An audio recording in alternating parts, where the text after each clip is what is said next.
अस्सलाम वालेकुम दोस्तों, मैं हूं ज़िया मुगल और आप देख रहे हैं आपका अपना YouTube channel the gardening hub. उम्मीद करता हूं आप सब खैरियत से होंगे। तो आज की वीडियो में हम बात करेंगे पुदीने के बारे में, पुदीने की केयर के बारे में और इसे प्रोपागेट करने के बारे में। पुदीना एक ऐसी चीज़ है, एक ऐसी सब्ज़ी भी इसे कह सकते हैं, जो कि हमारे तमाम लोगों के घरों में इसका रोज़मर्रा की ज़िंदगी में बहुत ज़्यादा इस्तेमाल है। इसके बगैर हम अगर किचन की नीड को पूरा करना चाहें तो वो नामुमकिन है। पुदीने के पत्ते, पुदीने की टहनियाँ, कुछ लोग तो इसकी जड़ें भी इस्तेमाल करते हैं, लेकिन ज़्यादातर लोग इसके पत्तों को इस्तेमाल करते हैं ताकि अपने सालन को मज़ीद मज़ेदार बनाया जाए। लोग इसे यूज़ करते हैं ताकि उनके सालन में से, उनकी हंडिया में से खुशबू आए। तो आज की वीडियो में हम इसके ऊपर बात करेंगे और इंशाल्लाह इसकी सारी चीज़ें जो है वो क्लियर करने की कोशिश करेंगे। तो आए अपनी वीडियो स्टार्ट करते हैं। तो ये है हमारा पुदीने का मदर प्लांट। मदर प्लांट से मुराद यानी ये बड़ा प्लांट है, इससे हम प्रोपागेट करके काफ़ी सारे अपने प्लांट्स बना सकते हैं। तो जैसा कि आप सभी को पता है कि ये एक सब्ज़ी है हमारी, तो सब्जियों को अपनी ग्रोथ बढ़ाने के लिए फुल सनलाइट चाहिए होती है। तो यानी ये प्लांट को आपने रखना है जी फुल सनलाइट में। फुल सनलाइट में रखेंगे तो इसके पत्तों का कलर जो है वो लश ग्रीन हो जाएगा और इसकी ग्रोथ बहुत तेज़ी के साथ बढ़ने लग जाएगी। अभी तो खैर बरसात का मौसम है, हर तरफ बारिशें ही बारिशें हो रही हैं, तो इस मौसम में भी इस प्लांट की ग्रोथ बहुत तेज़ी के साथ बढ़ती है। और इस मौसम के अंदर इस प्लांट को बहुत ज़्यादा प्रोपागेट भी किया जाता है, क्योंकि ह्यूमिडिटी काफ़ी ज़्यादा बढ़ गई होती है हर तरफ माहौल में।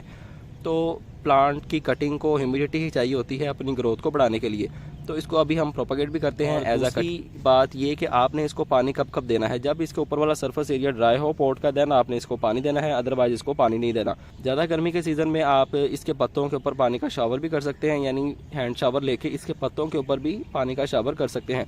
इसको किसी किस्म की खाद की ज़रूरत नहीं होती, लेकिन फिर भी आप इसके अंदर कंपोस्ट, लीफ कंपोस्ट आप इसके अंदर ऐड कर सकते हैं, यानी फुली गली हुई पत्तों की खाद। अगर वो आपके पास अवेलेबल नहीं है देन आप इसके अंदर फुली डिकम्पोज काऊ डंग यानी कि गाय का गोबर भी यूज़ कर सकते हैं। इसको आप पॉट में भी लगा सकते हैं, इसको आप ज़मीन में भी लगा सकते हैं। इसकी ग्रोथ बढ़ती है इसकी जड़ों के ज़रिए। जैसे जैसे इसकी जड़ बढ़ती जाती है वैसे वैसे इसकी ग्रोथ भी बढ़ती जाती है। ये अपने न्यू शूट जो है वो जड़ के ज़रिए ही निकालता है। इसको आप इस साइड वाली जगह पे ना लगाएं, यानी जो पॉट नीचे की साइड पे गहरा है वहाँ पे कोशिश करें इसको ना लगाएं। जो पॉट इस तरह को लंबा है उस पॉट के अंदर इसको लगाएं, ताकि इसकी रूट्स जो है वो सरफेस एरिया पे रहें और न्यू न्यू शूट्स निकालती रहें। जितनी इसकी रूट्स डेवलप होंगी उतने ही इसके न्यू शूट्स भी निकलेंगे। अगर इसकी रूट्स नीचे डेप्थ में चल जाएंगी तो न्यू शूट्स नहीं निकलेंगे। इसको ज़मीन में लगा दें। और दूसरी इसकी केयर ये कि आपको ये नज़र आ रहा होगा, इसकी जो ब्रांचेज़ हैं, इसके जो पॉट का आपको सरफेस एरिया नज़र आ रहा होगा, तो इसकी मेन रीज़न ये है कि इसकी प्रूनिंग नहीं की गई। ये जैसे जैसे बढ़ता गया इसको वैसे ही बढ़ने दिया गया, इसकी प्रूनिंग नहीं की गई, जिसकी वजह से आपको नीचे वाली टहनियाँ इसकी खाली नज़र आ रही हैं और ऊपर कुछ कुछ पत्ते नज़र आ रहे हैं। तो आपने इस तरह बिल्कुल नहीं होने देना, अपने प्लांट को डी शेप नहीं होने देना। जैसे जैसे इसकी ग्रोथ बढ़ती जा रही है वैसे वैसे इसको ऊपर से कट करके या तो इसको प्रोपागेट कर लें या तो इसको यूज़ करते जाएं। उससे क्या फ़ायदा होगा? उससे ये फ़ायदा होगा कि नीचे वाली जो ब्रांचेज़ हैं वो सूखेंगी नहीं। इस तरह नीचे वाली जो ब्रांचेज़ हैं वो सूख जाती हैं, लकड़ी बन जाती हैं और आहिस्ता आहिस्ता हमारा पूरा का पूरा प्लांट ही गल के ख़त्म हो जाता है। अगर प्लांट नीचे से ही न्यू न्यू पत्ते निकालता रहेगा तो नीचे से प्लांट फ्रेश रहेगा और प्लांट हेल्दी रहेगा और बुशी रहेगा और देखने में भी खूबसूरत लगेगा। इस तरह प्लांट हमारा डी शेप हो जाता है और नीचे से इसकी टहनियाँ गलने लगती हैं और हमारा प्लांट मर जाता है। अगर हम इसकी टाइम टू टाइम प्रूनिंग करते रहेंगे तो ये प्लांट हमारे पास 12 महीने ही रह सकता है। तो अब कुछ बात करते हैं जी इसकी प्रोपागेशन के बारे में। प्रोपागेट करने के बहुत ज़्यादा तरीके हैं, बहुत आसान तरीके हैं। एक तो तरीका ये है कि आप इसको सीड से प्रोपागेट कर लें और दूसरा तरीका ये है कि आप इसको कटिंग से भी प्रोपागेट कर सकते हैं। तो कटिंग इसकी आप पानी में भी लगा सकते हैं, कटिंग आप इसकी मिट्टी में भी लगा सकते हैं। तो आज हम दोनों जगह पे इसकी कटिंग लगाएंगे और देखेंगे कि पानी में अच्छा रिजल्ट मिलता है या मिट्टी में। तो सबसे पहले कुछ इसकी कटिंग्स उतार लेते हैं। हेल्दी कटिंग्स आपने उतारनी है। जो ऊपर वाले न्यू शूट्स ग्रो कर रही हैं कोशिश करें कि उनकी कटिंग उतारें।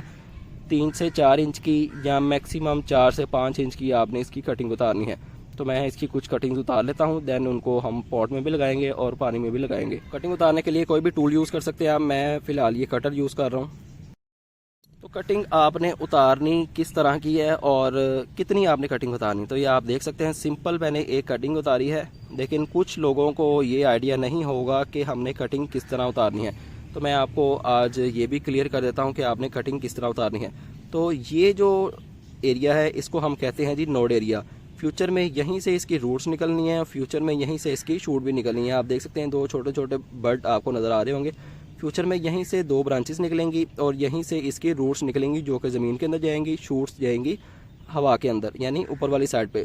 शूट्स हमेशा ग्रो करती हैं रोशनी वाली साइड पे, और रूट्स जो है वो ग्रो करती हैं नीचे अंधेरे वाली साइड पे, डेप्थ वाली साइड पर मट्टी के अंदर। तो ये नीचे वाला जो नोड एरिया है इसके हम लीव्स जो हैं वो रिमूव कर देंगे, क्योंकि ये हिस्सा जाना है मट्टी के अंदर। अगर यहाँ पे लीव्स होंगे तो यहाँ पे फंगस लग सकता है और हमारी कटिंग जो है वो ख़राब हो सकती है। तो इसके भी लीव्स रिमूव कर देते हैं, क्योंकि ये 2 नोड एरिया जो हैं वो ज़मीन के अंदर जाएंगे। कोशिश करें कि 2 नोड एरिया ज़मीन के अंदर डालें और 2 नोड एरिया जो है वो ज़मीन से बाहर रखें। उससे ये होगा कि अगर एक नोड एरिया से रूट नहीं निकलेगी तो दूसरे नोड एरिया से रूट्स निकल ही आएंगी और कटिंग हमारी ज़ाया नहीं होगी, कटिंग हमारी सक्सेसफुल हो जाएगी। तो इस तरह की मैं कुछ कटिंग्स उतार लेता हूँ, देन इनको देखते हैं हमने किस तरह लगाना है।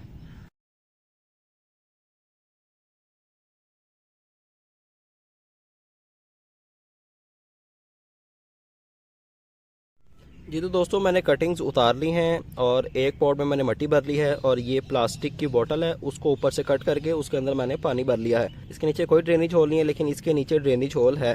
तो मिट्टी आपने बल मिट्टी यूज़ करनी है, इसके अंदर कोई भी फर्टिलाइज़र ऐड ना हो, और जो फर्टिलाइज़र आपने ऐड करना है अपने मदर प्लांट के अंदर वो आपने करना है 1 माह बाद। कोई भी फर्टिलाइज़र आप ऐड कर सकते हैं उसके अंदर 1 माह बाद। आप पॉट के हिसाब से या अपने प्लांट के साइज़ के हिसाब से, प्लांट की ग्रोथ के हिसाब से उसके अंदर फर्टिलाइज़र ऐड कर सकते हैं। लेकिन जिस मिट्टी के अंदर हमने कटिंग लगानी है उसके अंदर कोई भी फर्टिलाइज़र ऐड नहीं होना चाहिए।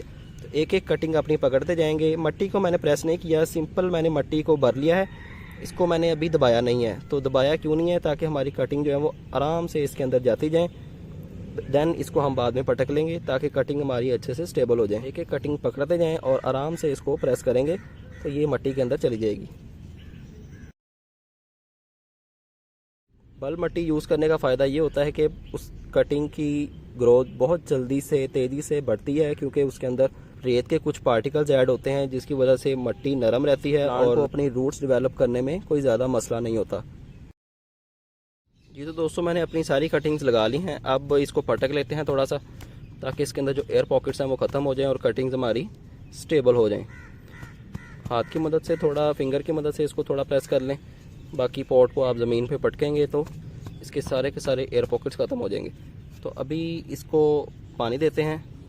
बाकी जो पानी हमने ऐड किया है बॉटल के अंदर, सिंपल आपने कटिंग्स को पकड़ना है, सीधी सीधी कटिंग्स आपने पकड़ लेनी है और इनको पानी के अंदर सिर्फ प्लेस कर देना है, सिर्फ पानी के अंदर रख देना है। कटिंग्स को इस तरह आप पकड़ लें अपने हाथ में, पत्ते उसके ऊपर वाली साइड पे कर दें, और जो नोड एरिया पानी के अंदर जाना है वो इस तरह से आपने कटिंग्स को रख देना है बॉटल के अंदर। तो अब देखते हैं इनकी ग्रोथ पहले स्टार्ट होती है या इनकी ग्रोथ पहले स्टार्ट होती है, और इसकी रूट्स अच्छे से डेवलप होती हैं या इसकी रूट्स अच्छे डेवलप होती हैं, तो ये तो अभी टाइम ही बताएगा। तो इसको पानी देने की ज़रूरत नहीं है, इसको आपने रखना है शेडी एरिया में, प्लांट्स के सेंटर में जहाँ पे छाँव रहती है, ठंडा एरिया रहता है वहाँ पे रख दें। इसको भी पानी दे के आपने वहीं रख देना है। तो इसको अभी पानी देते हैं फ़िलहाल। जी तो दोस्तों पानी देने के बाद मैंने इनको रख दिया जी शेडी एरिया में। ये ग्रीन हाउस है हमारा, ग्रीन हाउस के अंदर मैंने इनको एक साइड पे ठंडी जगह पे इनको मैंने रख दिया है। अब 1 हफ्ता या 10 दिन वेट करते हैं और इंशाल्लाह इनका रिजल्ट भी मैं आपके साथ शेयर करूंगा। तो ये कुछ ऐसी चीज़ें हैं, कुछ ऐसी वेजिटेबल्स हैं जो कि आपको घर पे लाजमी लगानी चाहिए, ताकि आपको ये कम से कम ये चीज़ें बाज़ार से ना लानी पड़े। तो ये मैं आपको बता रहा हूँ, आपको सिखा रहा हूँ इंशाल्लाह कि आपने किस तरह वेजिटेबल घर पे ग्रो करनी है। वेजिटेबल्स के ऊपर मेरी ऑलरेडी काफ़ी वीडियोस मौजूद हैं, टमाटर के ऊपर, मिर्चों के ऊपर, बैंगन के ऊपर, इस तरह की जितने भी वेजिटेबल हैं उन सभी की ग्रोथ के ऊपर डिटेल के साथ वीडियो मौजूद है। अगर आपने वो वीडियो नहीं देखी तो अभी चैनल पे जाएं और तमाम वीडियोस को वॉच करें। आप हमारे चैनल पर नए हैं तो चैनल को सब्सक्राइब लाजमी कर लें और बेल आइकन भी प्रेस कर लें। तो आपसे मुलाकात होगी इंशाल्लाह नेक्स्ट वीडियो में किसी नए टॉपिक के साथ। अपना ख्याल रखें और मुझे दीजिए इजाज़त। अल्लाह हाफिज़।